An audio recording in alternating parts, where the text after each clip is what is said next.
So this is, of course, the lecture that I know some people are new to the Mises University, and we sort of keep this thing near till the end of the week, because in the beginning people are coming down here like, man, these guys don't like the government at all, do they? And then, as the week go by, like on Wednesday, you're like, are these guys anarchists? And then finally by Friday, we're like, surprise!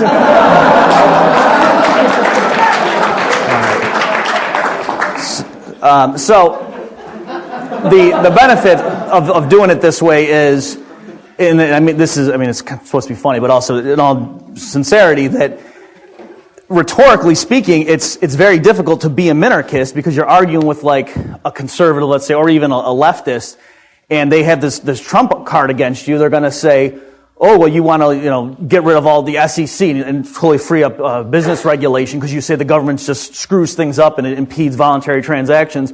Well, then, okay, why don't we get rid of the police and the courts too then?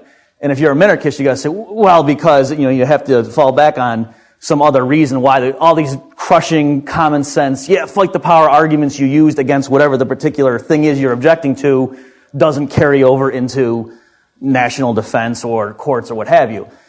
So I think if I ever get to the position where I'm going to be debating like some big time conservative or something like that, fortunately he's not going to be watching this broadcast, so he won't see this coming. What I'm going to say is I'll get him on the road, right? I'll be like, now, can we trust the politicians to take care of our health care? He's going, no, okay. And say, so should we give them nuclear weapons?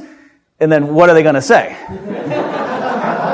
Right? If we can't trust them with our health care, but we're going to give them the code to the nukes, right? And so that's their, and then they're going to say, well, we can't trust, we need to have politicians do that because and then, but that's exactly what liberals would say in terms of American political system. Liberals would say about, oh, well, we can't trust the free market to provide healthcare services, and that's why. So you see what I'm saying, that it's very awkward if you are a minarchist. And I'm sorry for those who are completely new to all this. The term minarchist means somebody who believes in a night watchman state, very limited government, that the function of government is to just provide for the defense of individual liberties, either from petty criminals domestically or from foreign armies, and to provide, legal services and things like that. So that's what a minarchist believes. So a minarchist doesn't think the government should be providing health care or should be redistributing money to give it to poor people or anything like that, or even doing education or delivering mail, but the minarchist does think that the government has a role in providing the courts and then also military defense. Okay, so the other thing here, the completely self-serving announcement. If you like what you see here, we're going to be doing this for a 4-week class that's starting soon on August 24th. It is coming up quickly. It was just a matter of we realized there was a demand for this. The other good thing is there's a bunch of other classes starting in September. So I thought, well, how do I get everyone to give me their money before they give it to the other teachers? And it's the first mover advantage. So that's what I'm doing right there. But it's all about education. That's what this is for. All right. What's that? Did we get a discount? Yes, it originally was $250, but now I'm giving you. All right, so let me just. A bunch of people were asking me, so this is truly, I know a lot of you had these questions. So we're doing the same type of thing in this class. It's all online. If you go to academy.mises.org, you'll see it. And just to try to do a blanket answer, a lot of people were saying, is it going to be a big workload? No, it's not. Basically, any question you have, any concern that would make you not take the class, don't worry about that. That's my answer.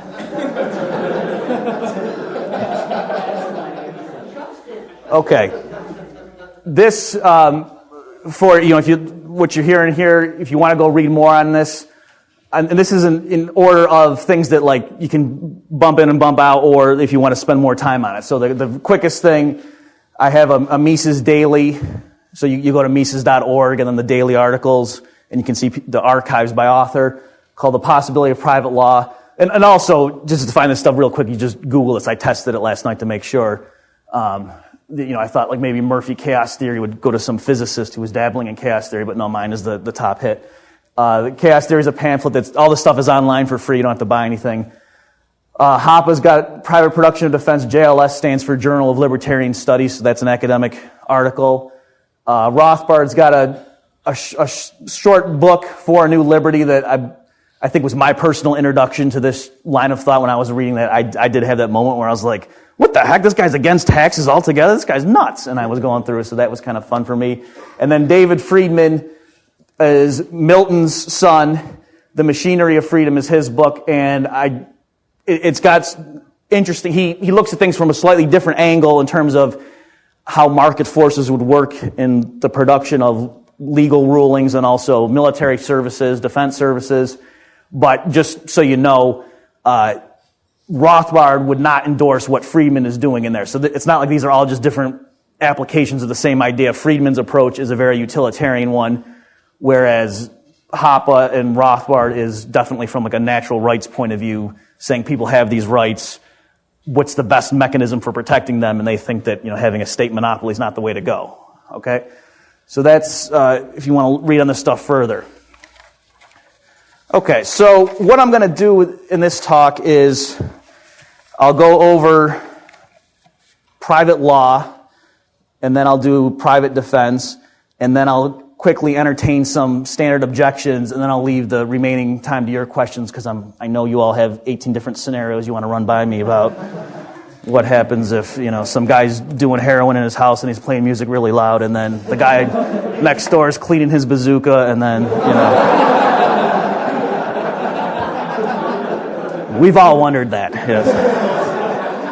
Okay, so, and for those who haven't seen me, my phone alarm is going to go off, and that's because I want to make sure I leave time for your questions. So I always say that because I don't want people thinking that idiot forgot to turn off his own phone. It's on purpose when that alarm goes off.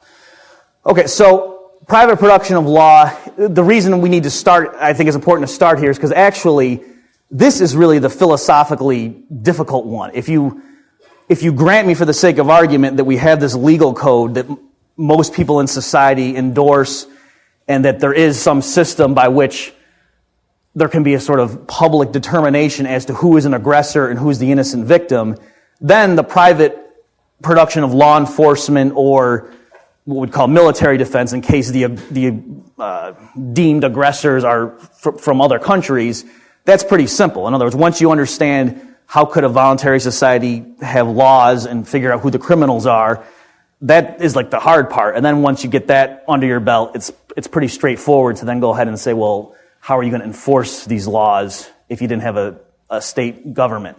So let's deal with the hard part first of the legal system.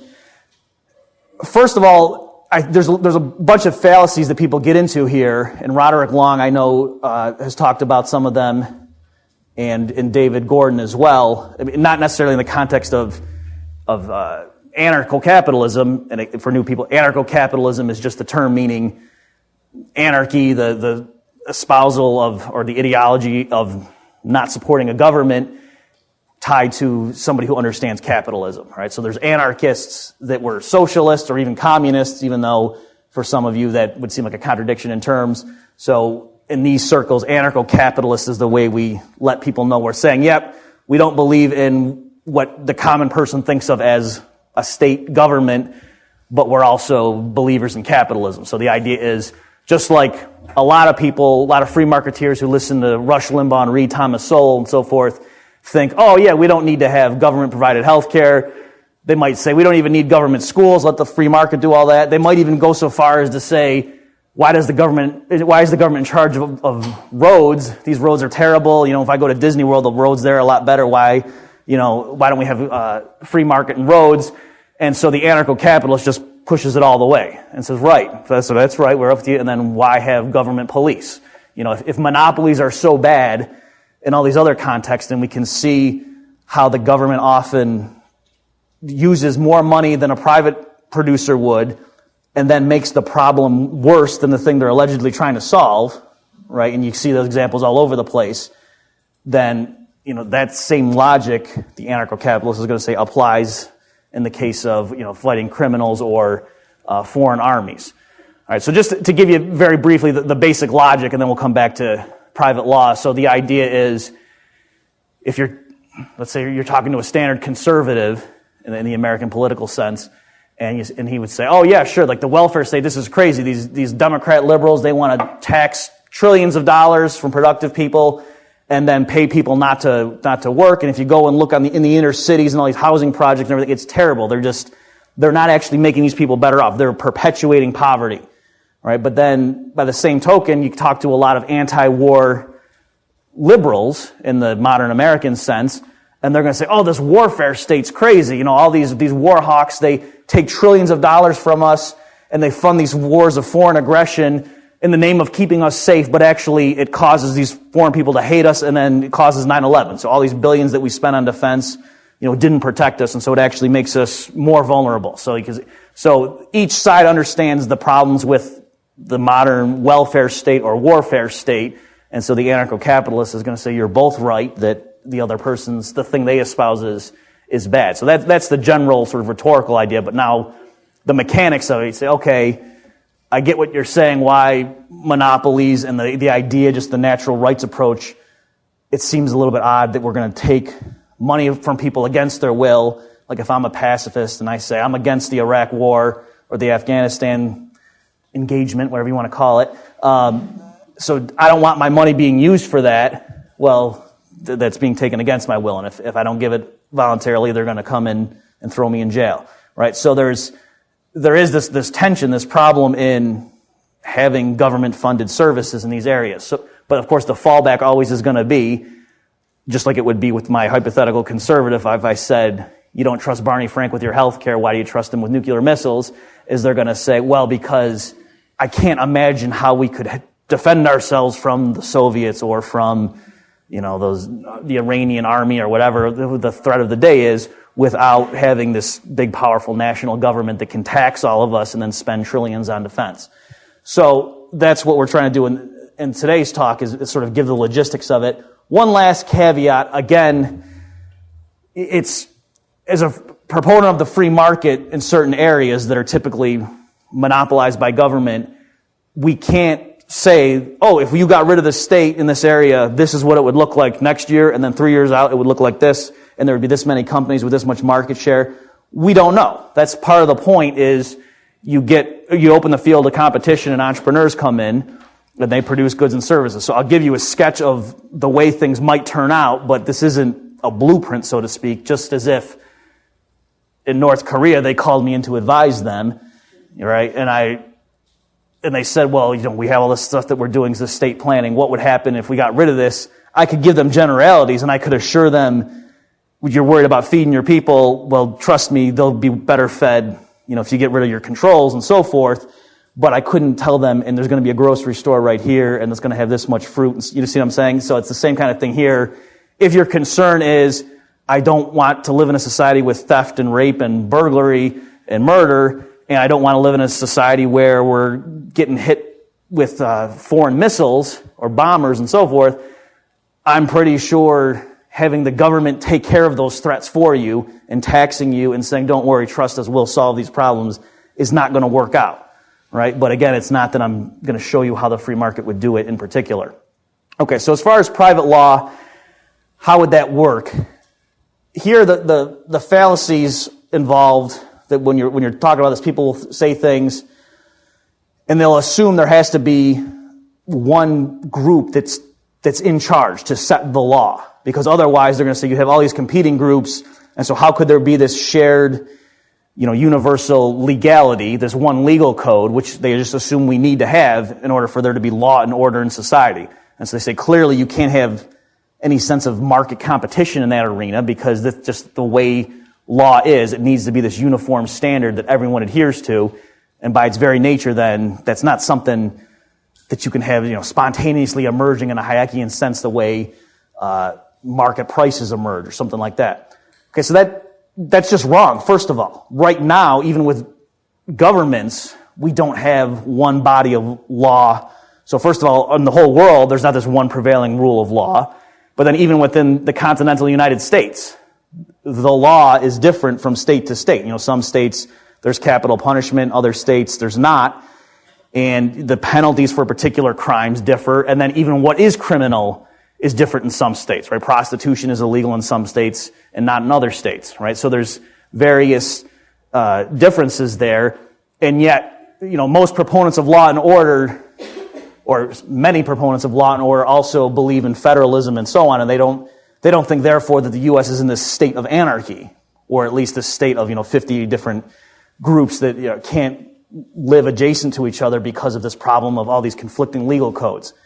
So that's one example just to show that it's someone who starts from that premise and rules out anarcho-capitalism from the get-go because they say there needs to be this one uniform legal code, that they don't actually believe that, or at least the type of society that would be tolerable for them isn't one that requires this uniform legal code that's imposed on everybody. The other thing is that we have plenty of examples where there is sort of a spontaneous emergence of a single code, if you will. And I'm thinking of things like science itself, right? There's nobody who's in charge of physics.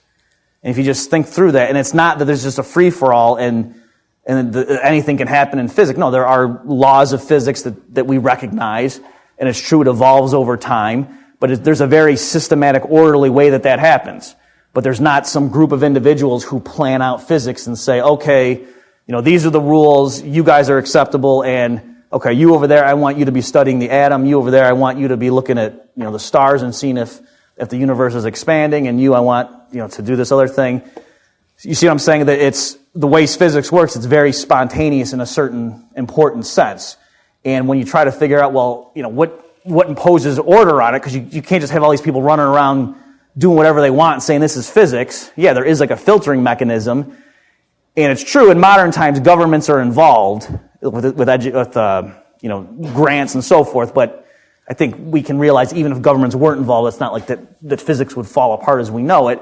And if you just think through, how does that happen? Well, there's certain respected people, and well, how come those guys are the recognized physicists? You say, well, because the other physicists say they are, right? And that seems a little bit weird, but it's not purely circular, okay? And it's, there's a sense in which, well, the people who sort of select themselves to go into studying physics, then they can determine among themselves who's the really good physicist and who isn't. And of course, they have objective feedback. They conduct experiments and so forth. But when you think about it, it's ultimately the physicists who are telling us who the best physicists are. It's not like any of you reproduced an experiment in your basement to make sure the charge in the electron really is what the textbook says it is, right? There could be this big conspiracy and they really don't know and they're just like behind the thing. It could happen. I think actually economics is like that, but all right, so you get what I'm saying. And so that is the model, or one model of how private law could work, all right? That you would have legal scholars, you want to call them judges, and they would render opinions and or they would write commentaries on legal questions. And so what happens, people in the real world, in society, in a free, voluntary society, and I'll come back in a little bit to flesh out what do I mean by that term, but right now let's just jump into it and assume we have some basic idea of what that means. There's a dispute. Some guy, I say, hey, this guy stole my television set last night. I saw him walking out of my house with it. And he says, what are you talking about? I didn't do that. That was somebody else. Or I don't know what you're talking about. There's a problem there. And so my TV's gone, and I'm pretty sure I saw him leaving my house with it. And so I want to go into his house and take it back. But my neighbors are going to say, well, wait a minute, Bob, it's your word against his. So they don't know if I'm actually the aggressor or if he is. So what do? It's true, I'm a pretty burly guy. I could take the TV back, right? There's no doubt about that. But I don't want my neighbors then thinking, gee, that guy, Bob, did he just really steal that guy's TV? So, and especially if I got a lot of proof on my side, like if I have a surveillance video and so on, I'll say, okay, well, there's this guy in the community, and what is his job? Some people cut lawns, some people clean your teeth, some people are accountants. This one guy's job over here, he is a judge. He provides opinions. And what he does is people have disputes and they go to him, and the one guy gives his case, the other guy gives his case, and there's formal rules that this judge sets up because his business is attracting customers voluntarily with disputes, so they submit it to him. He renders an opinion, and that's all he does. And over time, the community will come to appreciate some of these judges more than others. And some people will become known as very judicious, right? And if there's, if certain women go into it, they might be considered the fairest maidens in the land, right? That they give very fair rulings. And I gotcha. All right. So you see what I'm saying? That's the nature of their service. So if they ever got caught taking a bribe from one of the parties to the dispute, they would be finished, right? Because It's not that they each have jurisdictions and that if there's a dispute on this issue, this type of crime or this type of complaint, you have to go to Judge Smith. No, that they would be competing for your business. And to a lot of people, when they first hear that, they think, oh, that's crazy. Well, then just criminals will just keep rejecting and saying, no, I'm not going to that guy. He's biased. But then the community would start to think, okay, well, then you must really be at fault, right? If I'm the guy and I say, I'm telling you, this guy stole my TV last night. I've got the tape. I'll go to Judge Smith. I'll go to Brown. I'll go to Green. I'll go to all these things, say any of these courts that have been in business and we all know these guys are fair or these women are fair, right? You name the person. I've listed 20 potential judges that I would willing to hear our dispute in. What do you say? And if he says, no, those guys are all biased, but I didn't steal your TV, everyone's going to know he stole my TV. Okay, you see how that works? So there's various things. In the interest of brevity, I got to move on, but what happens at that point? Well, either, the community just ostracizes that person. So even if he keeps my TV, still, like maybe the utility company shuts off the power to his house. Maybe the grocers say, okay, that's fine, but, we're not going to sell you food anymore, right? So, there's various things that we could do to bring social pressure on this person without us even having to go into his house, right? So very rarely would it turn out to be the case that you would need mercenaries to come in and beat down somebody's door, right? And like I said, again, I don't need the mercenaries. I could take my TV if I wanted to. All right, so that's the idea. But more likely, what would happen is I would go and say, okay, well, since he's refusing to pick anybody, I'll go and he'll be tried, without being there, and then the judge would render the ruling in the guy's absence, and then, there would be this pending thing. So now, what happens if he does agree, and we can both agree on a judge? Then, and again, remember, there could be certain judges that have a reputation for being real punitive, right? That's like, oh, that guy, like a hanging judge, but this guy, if he rules that you stole his TV, he's going to say, you owe me a TV plus you owe me 10,000 ounces of gold as penalty, or something like that. So the market would sort these things out because it'd be trade-offs, right? But there'd be different types of proceedings, and the idea was just we would go to a judge where we both agreed beforehand to abide by the person's rulings. And then even there, what if there's this guy and he's got this history of doing very fair rulings and so on, and he publishes in advance, like, this is the way one of my trials proceeds, and you're allowed 10 minutes of testimony, and then you do this, you can cross-examine, you can challenge the veracity, if physical evidence is introduced, you can call on your experts, and this is the timetable, and, this could all be specified beforehand, and, suppose this guy, he's been doing it for years, and we go and hear the case, and then he gets up there and starts doing Pee Wee Herman impressions, right? And he's just clearly nuts at this point. And he rules, yep, that guy didn't steal Bob's TV, end of case, and he walks out. Well, I could appeal that. I could go to the community and say, holy cow, did you see what this guy was doing? He's nuts. We need to have the case somewhere else. So you see, and it would be this trade-off, and there would be precedent for that sort of thing. And so the community would know how to deal with things like that. And again, I'm being a little fuzzy here, but that's true no matter what social system you have, right? A lot of people will say, no, you're waving your hands. You got to tell me exactly the specific things. And I want to know every little scenario, what's going to happen then if this happens. And then you say, well, this is your remedy, but then what happens if this? Yeah, you're always going to be able to come with some crazy scenario that I'm not anticipating, but that's life, right? We can't know that beforehand. That's true even in government-provided court system. Okay, but that's, again, the general idea. One more analogy would be with spoken language, that there's anarchy in the English language, for example, or nobody sticks a gun at your head and says, you better conjugate that verb correctly, or, if I hear you splitting an infinitive, I'm breaking your arm, right? Not too many people talk like that. We all know the rules of grammar, and there's actually rule books, right? You can go buy books that teach you the rules of grammar. You can go buy dictionaries that define words.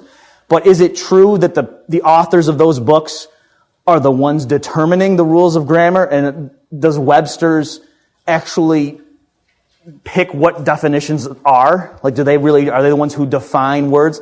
No, they codify what we all know are the rules of grammar. Okay, and again, even there's certain experts, self-selected ones, grammarians, who know what the rules are. Right? So we all have a general sense of what sounds grammatical, or that ain't isn't really appropriate, and certain things that even a 7-year-old knows.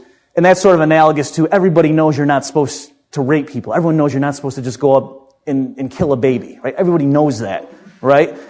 But then when it gets really, specific things like, well, what if somebody steals my TV? Can I go and, punch him and give him a black eye?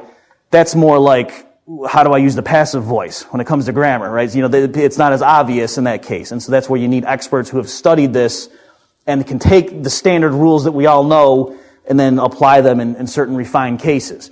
But again, even there, the people writing the rule book, so in anarchy, the people who are writing the law books that sort of guide the judges when they're going to make a ruling, they're not just going to do it off the top of their head. They're going to want to refer to precedent. They're going to want to refer to generally shared legal principles. And so there will be commentaries on past rulings. There will be people who espouse their own view of this is the way law ought to be. And there'll be competing philosophies and so on. But it's not just going to be completely arbitrary. There'll be some objective thing that's, if you believe in natural law, you're going to say that's where it comes from. Or if you believe in God, you're going to say, well, it has to do with the structure of the universe that God designed and so on. But whatever and you might be a complete nihilist, and you might just say, no, it's just all utilitarian, and some people are going to write books like that. And that's depending on the community and their preferences and so on. It will gravitate to one towards the other. And it's not, sometimes when I talk like that, people think I'm being a nihilist, and I'm not. No, I'm a Christian, I believe in natural order and things like that. So I would, in my dealings, go towards courts that rule under those principles. But in the same way, I'm just talking right now about the pure market forces. So if there are a lot of people in the community that think like me and believe in objective morality and just believe, no, murdering somebody, that's just plain wrong, well, our laws are going to end up turning out a certain way. And if you're in a community where people don't think that, it doesn't, and the courts don't recognize what you personally believe should be a crime, it's true, injustice might occur in an objective sense. If you're someone who believes in objective morality, you might say, no, that was really a crime and this person got away with murder. That can happen. Of course that can happen. But that can happen under the government too, right? So my point here is a lot of these problems with anarchy, yes, they are problems just because people have different value systems, but you don't solve that by just saying, so let's just have a government, all right? And in fact, I would say the things you're worried about are going to be exacerbated under a government. Okay, so let's move on to private defense. So let's assume for the sake of argument we have this general legal code that's being enforced, or not enforced, that's the crucial point here. There's a distinction between the people who render the rulings and the people who write the rule books and codify what the social norms are in terms of what should be criminal or what the civil penalties should be, but then it's a separate issue of who enforces them. Okay, so right now the government does both. Right now the government says, you're guilty of killing somebody, you are sentenced to 12 years in prison, and our employees are going to come with guns and take you and put you away. And then, anyone who doesn't like our system, tough, we're going to take this much revenue, and our own people are going to come and get the revenue from you if you don't send it in yourself, right? So it's all the same organization doing all these different functions, where in anarcho-capitalism, that's not the case. I mean, through economies of scale, it could be that one company's doing both, but there's no conceptual link. That I think you would have judges, and that's all they do. That's their job, is they just sit there, people come voluntarily, bring their cases before them, they give a ruling, say, I think this person's in the right. My suggested remedy is you should give him 16,000 ounces of gold payable, this much per year for this scheduled payment, and there you go. And then if this person does that, starts doing that, then the community's going to be reassured and say, okay, this guy is abiding by the judge's decision. But what if he says, no, I'm not? Well, then it gets trickier, and there could be all sorts of penalties that could come into play. But again, I think a lot of it would be standard language in contracts, that if I own apartments, for example, and somebody's renting it, one of the standard things would be, if you are convicted of a crime, by a reputable judge, and it could be in an appendix even to say, what do I mean by reputable judge in this contract, and you don't abide by his suggested remedy, well then, you get kicked out, you get evicted, right? There could be standard things like that. So there'd be a lot of social pressure brought to bear on people who flout these rulings. But what if that doesn't work? What if there are some guys going around, he's killing people with an axe? Right? He's probably not the most rational economic calculator, right? He might not be thinking in terms of, well, gee, I don't want to, have to get evicted from my apartment, but man, I really would just like to chop that guy's head off. So, all right. So, what are you going to do about people like that? And again, it's silly you can point this out, but a lot of people, when I'm arguing with them with this stuff, they think if they can back me into a corner and I admit it's possible that at least one person is still going to decide to go murder someone under my system, then that blows it up. And go back to the drawing board, Murphy, when thousands of people are murdered under, state systems all the time, right? It happens day in and day out that people are murdered. So the question's not, does your system prevent murder? The question is, does it minimize it? Or that's one of the questions. That's what the criteria should be. And I think it's clear, to me at least, as I study this stuff, that having a government monopolize the punishment of murderers is not conducive to minimizing murder. So, but what do you do? There's various mechanisms. I can't spend too much time on this because I want to leave time for your outlandish scenarios at the end. What would happen? So, one thing is, and I talk about this in my book, Chaos Theory, is I think insurance companies would be involved. And this is a bit controversial, so I just want to be clear.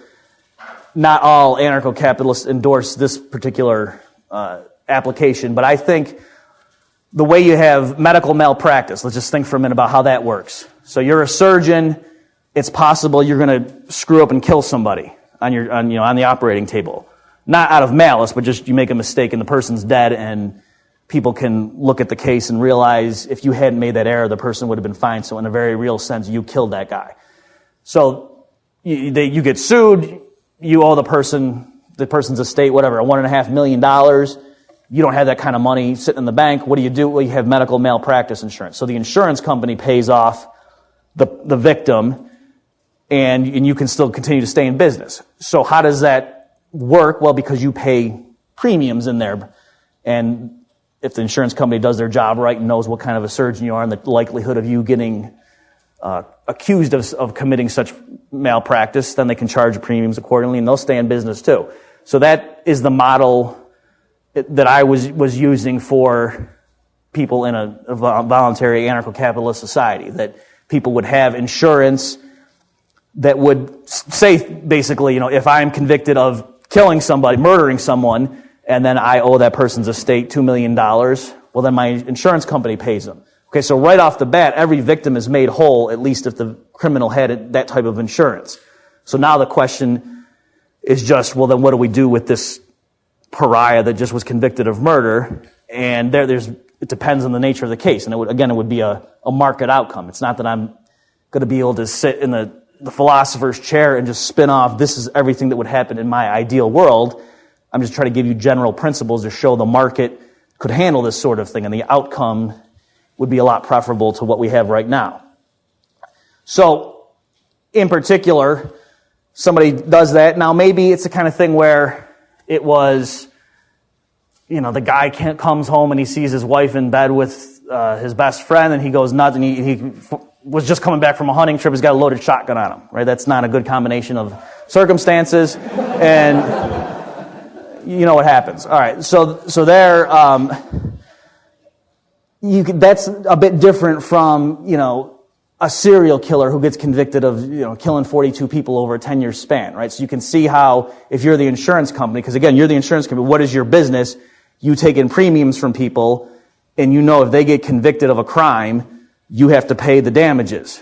And so you're going to make sure that you don't give a policy to somebody who's likely to kill again, or you're going to charge high premiums. So in that kind of an odd case like that, you might have your experts look at that, and you might, weigh the pros and cons and think, okay, the guy was clearly an odd situation. He's probably not going to do that again.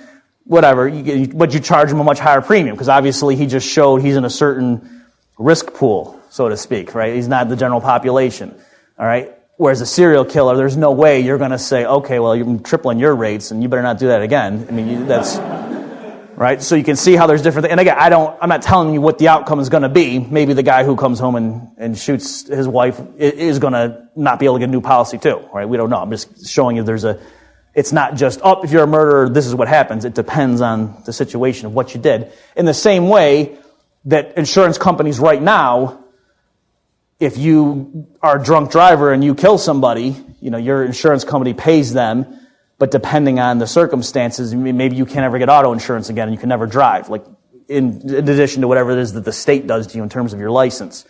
Okay, if you get a bunch of speeding tickets, you pay higher insurance premiums for your auto insurance, right? So it's the same principle there. It's just we don't normally think of insurance as being applied to criminal acts like murder, but there's all kinds of cases where insurance companies, even right now in the real world, will pay off the victims of something you did that hurts them.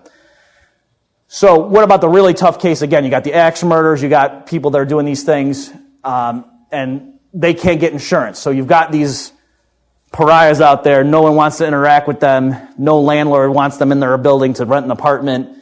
What happens to them? Well, I think there would be. So first of all, in terms of libertarian theory, wherever you're standing, you're on somebody's property, and so it's not a rights violation to do something with these people, because effectively what's going to happen is every single person's going to say, "Get off my land," and you have the right to do that in a Rothbardian world. So where are these people going to end up? I think there would be, depending on the demand for it, depending on the population and how many of these types of people there are, of private prisons. And so, but they're interesting. What would they be? It's not a place where the judge says, okay, you're going to prison, and then armed guys come in and take him and cart him off to prison, and you say you give a 17-year sentence. The way I'm viewing it, it would more be a hotel. And the prison would say, oh, I can see your record here. You've been convicted of, serial killing and so forth. Okay, yeah, yeah, I understand what you're going through. Yeah, we got a lot of people in here like that. So here's the deal: no one right now in the society will allow you on their land. You're going to starve to death pretty soon. And so what we'll do, you come in, and we have this nice room for you. They're not going to call it a cell; it's a room, and you got a workstation, whatever. We can put you to work doing things, whatever. And you go through all the list. But there's a lot of rules if you want to stay here.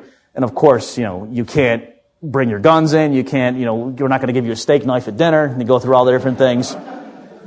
Maybe, we have rehabilitation programs, whatever it is. And then they come in, but it's a fortified area. So, when they're in there, they can't easily get out. And that's why the community who sold the land to the company that wants to build a private prison agreed to it in the first place. They would have to show that, oh no, look at our place is secure. We have similar things like this in 18 different cities, and we've never had somebody escape and kill, the neighboring community. So this is, you get the idea that they'd have to really prove that they were a safe place that could house violent people. And in terms of things like parole, how would parole work?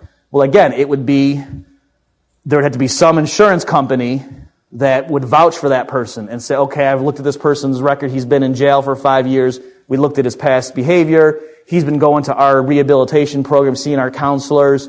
He's never been in a fight in prison, blah, blah, blah, blah.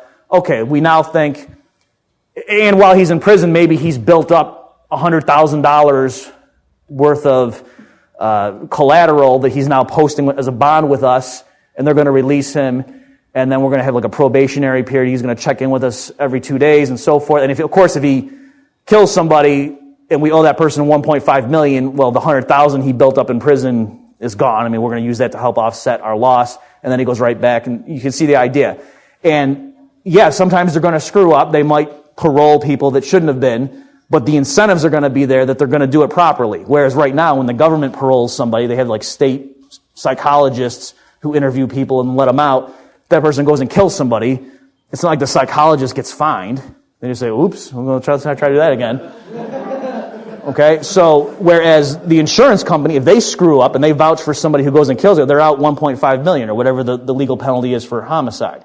Okay, so there's the trade-off.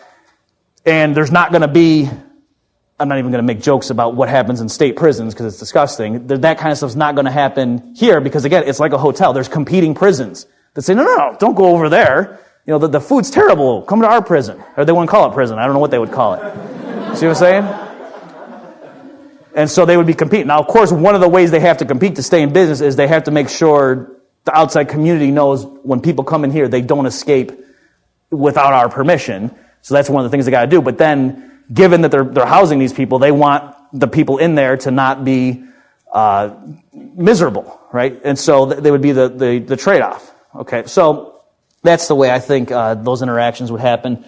As far as military defense, here, this is now back to a more, I think most anarcho-capitalists would agree with everything I'm going to say from this point on. Like I said, that stuff about the insurance is not the way Rothbard did it. Rothbard did it the other way, just so you know, where I have insurance that says if somebody, comes in and hurts me or does something to me, then the insurance company indemnifies me, and then they might try to go capture that guy to get their money back. If somebody comes in and robs me, the insurance company makes me whole, and then they now have the legal right to try to get my money back to make themselves recoup the loss. Okay, so that he's looking at the insurance from the point of view of the victim, whereas I'm looking at it from the point of view of the aggressor, actually. And also, one more thing, in case I'm losing you, why would people get insurance in the first place? Because that would be a precondition to being able to hold a job, to rent an apartment, to buy a house, right? If that's the kind of community we're living in, people are going to want to deal with others who have that type of insurance. And so that would be, a filtering mechanism. That would be the incentive. Okay, so now what about military defense? Here, the most crucial thing, or the biggest mistake people often make, is they don't compare apples to apples. So they will hear me talk about, and they'll say, okay, what's your plan? And I'll say, well, insurance companies are the owners of skyscrapers in New York City. They're going to have insurance policies, and if there's an earthquake, this will happen, if there's a fire. And one of the things they'll take out a policy saying, if foreign bombers blow up my building, the insurance company gives me, $1 billion. Or if, foreign navies park outside the harbor and start shelling us and we get damaged, then the insurance company makes us whole. So now the insurance company says, okay, there's this looming liability. Let's reduce the likelihood that foreign bombers can come in and blow up these buildings, because then we're out billions of dollars. And so they take in all these huge premium payments, and what do they do with it? They buy surface-to-air missiles, and they buy submarines to go out there and intercept incoming ships, and they do all sorts of things to provide military defense for the property they're insuring. So that's the basic idea.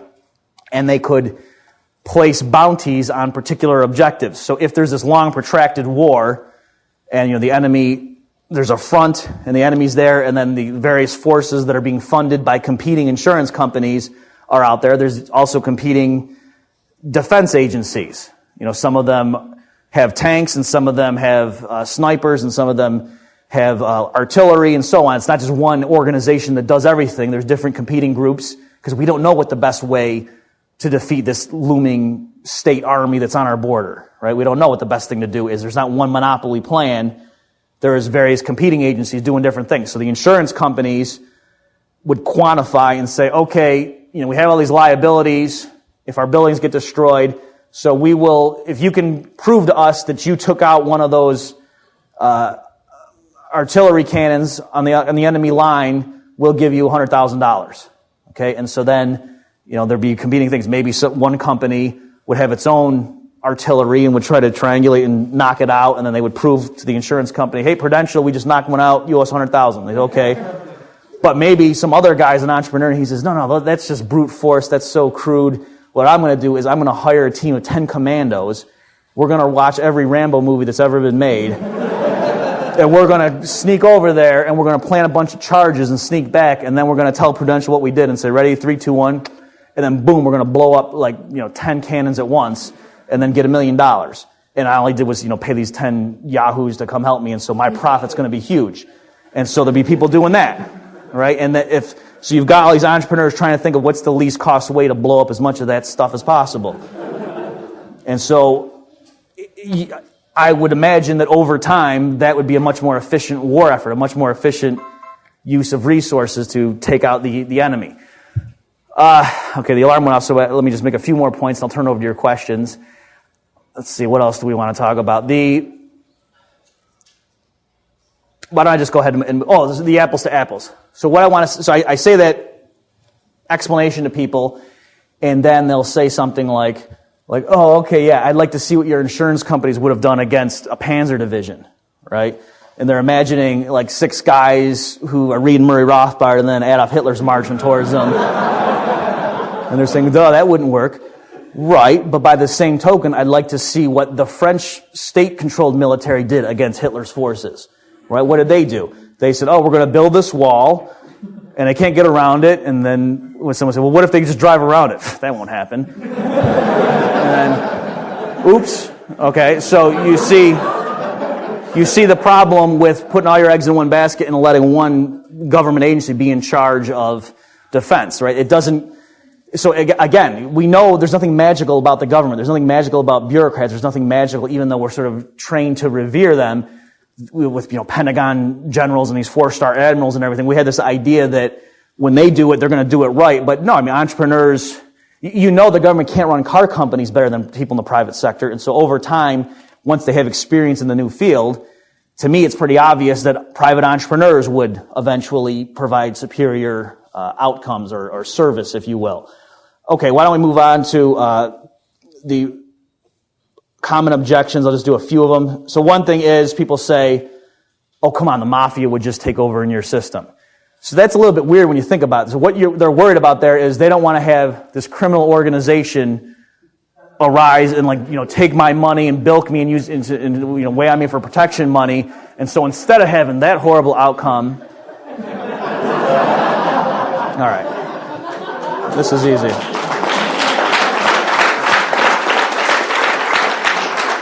Did you see that, Peter Klein? I got applause for a line I didn't even say. What's your secret? I know. Okay, and then I can't get into it here, but if you look in Chaos Theory, the pamphlet I mentioned, I will go through there, explain the mechanics of it. Actually, organized crime families, they derive their strength from the government. Where does the mafia operate? What sectors do they control? It's not the completely unregulated sectors. No, it's things like narcotics, illegal drugs, prostitution, gambling. It's precisely those things that the government is the most heavily into where the mafia thrives right now.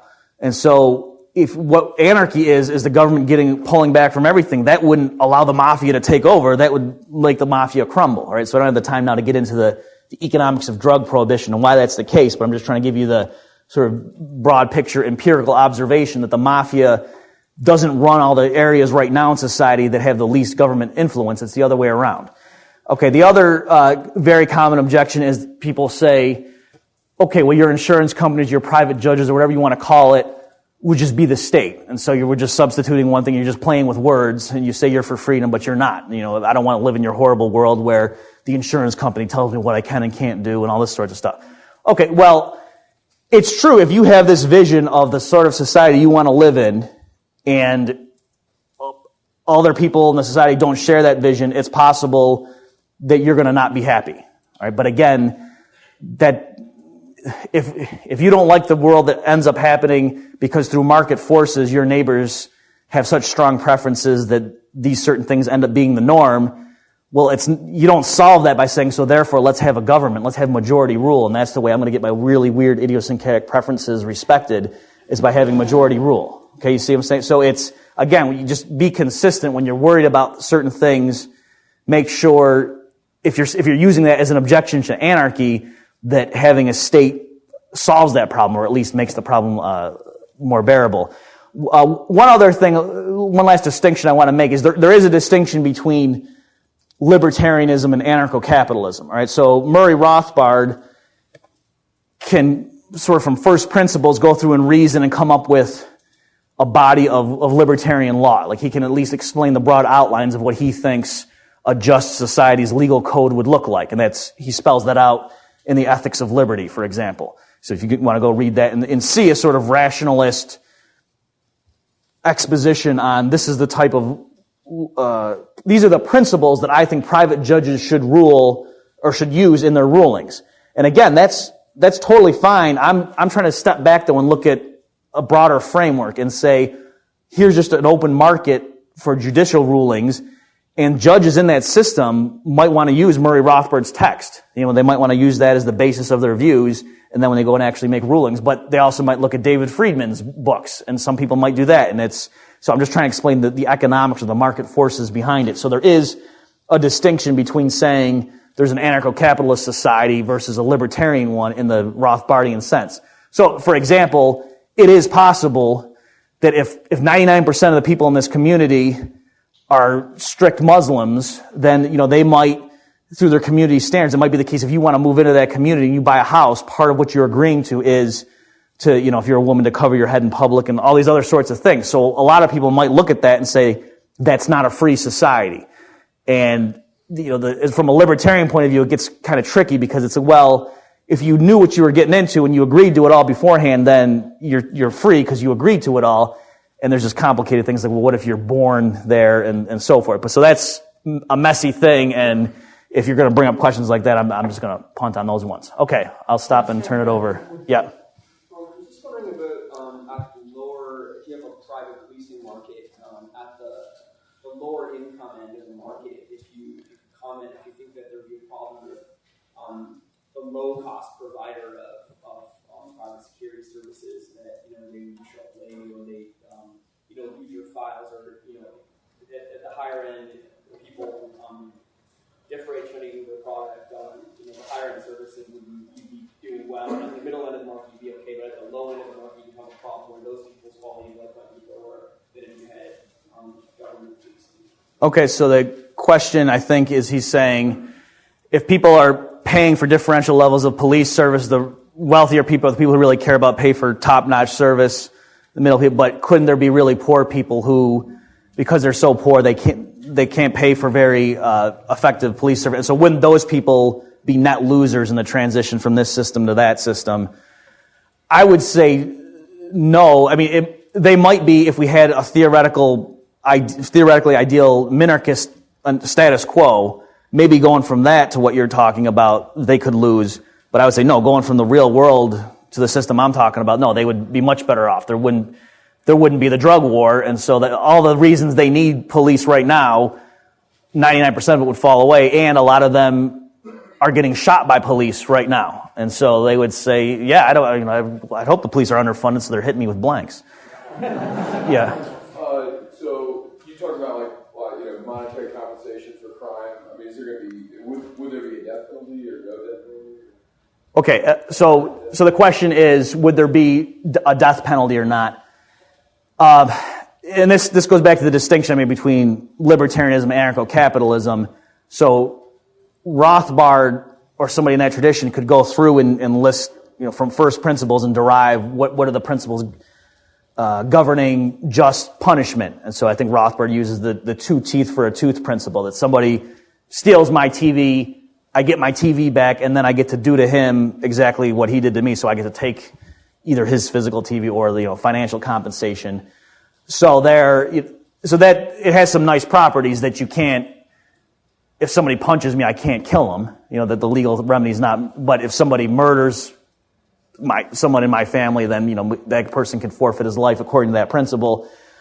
So if you're asking me I happen to be a pacifist. So no, personally, I don't think that that's the right thing to do.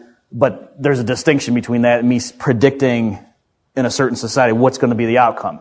So I think my prediction would be, most legal codes, if you are a murderer, there probably would be the person would have the legal right to kill you. But I think in practice what would happen is they would cut a side deal and say, okay, we have the right to kill you, but killing you doesn't do me any good, doesn't bring my wife back. And so if you agree to pay me $1 million that you work off, then, I won't press it. So I think that's what would happen is in practice, financial compensation, but probably the legal code per se would say, if you kill someone, you technically forfeit your life. Yep. What happens is, supposing that people, according to their economical income or something, they locate in different geographical sectors. Like wealthier people will get in geographical sectors with greater security system, with greater, private police. And the poor people will get in this small neighborhood with almost no police. They will have their mechanism and so, but they won't be able to. But they'll have their little protection and so. But what happens if these big guys say, well, there's nothing stopping us we who have the great big police. Actually, I'm libertarian and I agree with everything you say, but this is a hypothetical case. they say, well, we have the big police, so why don't we take these guys, bring them to our land, and make them our slaves, and nobody's going to be able to tell us, hey, these guys have rights, and if they want to claim their rights, well, it's going to be like their little army against our little army, and so Okay. it will be a really cheap war. So Yeah, I think so the question is, you got this well-funded rich community here. They've got their police forces and whatever. They got flak jackets and snipers and whatever. And then over here, you've got a bunch of fishermen or something who live in this tribal community, and they have bow and arrows and things like that. So what? How do you? Are these guys going to take them over? Okay, they might. I mean, it depends on what sort of people these guys are. But my point is just, again, the apples to apples. If I'm these people live in the community, and then people tell me, okay, have you heard about these really strong guys over there? And I say, no, describe their society. I say, oh, well, they have 1,000 different companies, and they all compete with each other to provide defense services to their customers. And, if one of them started to get real aggressive, maybe then people could drop them and go to other companies that don't have this reputation for aggression and so on. But in theory, it's possible that all 1,000 of these companies could join in a league and come attack us. And they say, oh, gee, that kind of thing. And then the other guy says, oh, no, it turns out I was wrong. You know what actually I found out? There's this one group that owns all the guns in this society, and they're staffed by professional liars. And the way that they get in charge is not through decades of excellence in serving the customer. It's because they win a popularity contest that's held every 4 years. And the way they get their money is not by convincing people, we're very trustworthy, give it to us, and we're going to go buy some weapons to defend you. No, the way they get their money is they stick guns at the people, 99% of the people in that thing, and they take the money under threat of kidnapping them. And then they buy a bunch of weapons and oftentimes don't even tell the 99% of the people what they're buying with the weapons, and they lie about it, and everyone knows they lie about it. And so what do you think? Which group are you more afraid of? And so that, again, so I'm not saying, no, there'd be no injustice under an anarcho-capitalist system. I'm just saying the incentives, once you have a state monopoly, it turns all the incentives against it. All the bad things you're worried about happening are going to be amplified if you give a monopoly to the sort of person who rises to the top in a government. Why don't we go way in the back there? There's various groups claiming their right to self-government, whether it's Sharia law, where I'm from, natives claim right to self-government. Is this the type of legal scenario that would arise in your system where various groups claim legitimate right to self-government? Okay, your question is it that there are certain different religious groups in the world we know, and then how are they going to interact with each other if everyone had the sort of framework I'm talking about? Or Sharia law, as an example, how does that fit in? Okay. And he's saying Sharia law in particular. Again, I mean, it's a more general question. Like, there are groups in society that, and by society, we can mean the whole earth, that they have vastly different views on what's appropriate or not. And again, I'm just going to come back to the point that I think the way you minimize conflict and the way that they resolve these things is that each person bears the costs of the actions he takes. And that combat is very expensive. And so you're not going to have, so we're a group here, and there's people over there doing stuff that we think is morally reprehensible, that we think it's an affront to God. We're more likely to attack them if the money is taken from us against our will on an individual basis, and then the people who get this stockpile of money then they can't pocket it because that would be corruption and stealing from the taxpayer, but they can give it to Lockheed and other companies and buy a bunch of bombers and go blow them up, and actually that raises their popularity ratings, right? So so the point is that the conflict and the sorts of things we're worried about, I think, are exacerbated. Now, in terms of the more fundamental problem, okay, but how do these groups interact with each other? In the 1 minute I have, I'm not going to give you a satisfactory answer. I would just say, though, that the people would interact and the incentives would be there to, I think, for peaceful resolution it'd be most likely to have a peaceful resolution when you had these sorts of arrangements. I think there'd be self-segregation, that the people who wanted to practice Sharia law would tend to live among themselves, and so it would be sort of voluntary in that sense. Certainly more so than is the case right now. All right, how about one more question right there? What do you think about transition from the status quo to your system or any system of freedom? What do you think about transition costs? Do you think that transitioning from these two periods could end up with something totally worse? Okay, so question is, going from our system to this ideal end state, isn't it possible either that the cost wouldn't be worth it, or that, that we could end up with something worse than what we have right now? Sure. That's always possible, but that's why my particular model, how do we get this out, is I'm certainly not, trying to overthrow the government, physically. I'm just teaching people, trying to educate them. I think that's the way that you just convince people that this is an ideal society, and then as more people that thought like that, that would be a peaceful transition. So both for moral reasons and just strategically, I think it would be crazy if people, once we got 20% thinking like us, we're like, we could take these guys. That's dumb, because we might lose and we'd scare the heck out of the other 80%. And why don't we just, if we can get 20% and persuade them, let's just get 60 and 80 until we just all, we're the majority. And then, those other people, they say, okay, I order you to do this, and we go, no, we're not going to do it. I mean, that would be my dream, not to have this libertarian, judge at trials where we put everyone on trial and have a, Nuremberg. My dream is Obama starts snapping orders at people and we're just like, ha ha ha, that's funny. I mean, okay, thanks.